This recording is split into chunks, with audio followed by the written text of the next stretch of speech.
Mr. President, Dr. Biden, Madam Vice President, Mr. Emhoff, Americans, and the world. When day comes, we ask ourselves, where can we find light in this never-ending shade? The loss we carry, a sea we must wade. We've braved the belly of the beast.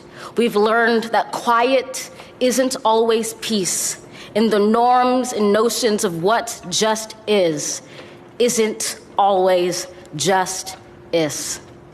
And yet the dawn is ours before we knew it. Somehow we do it. Somehow we've weathered and witnessed a nation that isn't broken, but simply unfinished. We, the successors of a country and a time where a skinny black girl descended from slaves and raised by a single mother can dream of becoming president, only to find herself reciting for one.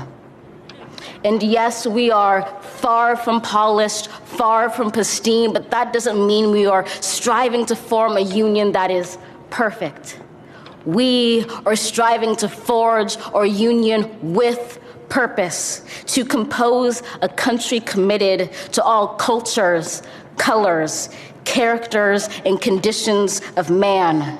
And so we lift our gazes not to what stands between us, but what stands before us. We close the divide because we know to put our future first, we must first put our differences aside. We lay down our arms so we can reach out our arms to one another. We seek harm to none and harmony for all. Let the globe, if nothing else, say this is true.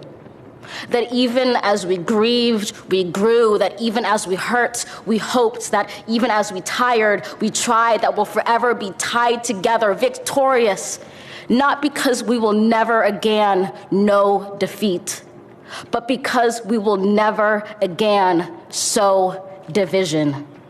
Scripture tells us to envision that everyone shall sit under their own vine and fig tree, and no one shall make them afraid.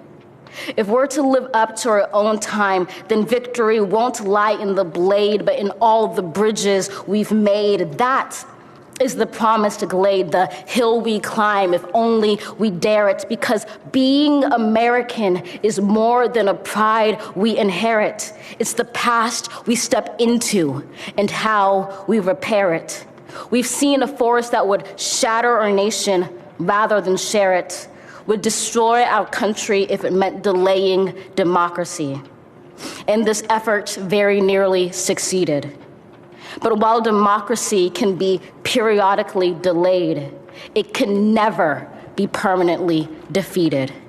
In this truth, in this faith we trust, for while we have our eyes on the future, history has its eyes on us. This is the era of just redemption. We feared it at its inception. We did not feel prepared to be the heirs of such a terrifying hour, but within it we found the power to author a new chapter, to offer hope and laughter to ourselves. So, while once we asked, how could we possibly prevail over catastrophe?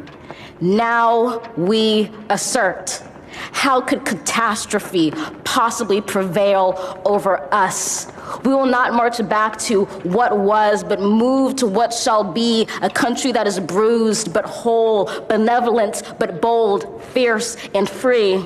We will not be turned around or interrupted by intimidation, because we know our inaction and inertia will be the inheritance of the next generation. Our blunders become their burdens. But one thing is certain: if we merge mercy with might and might with right, then love becomes our legacy and change our children's birthright.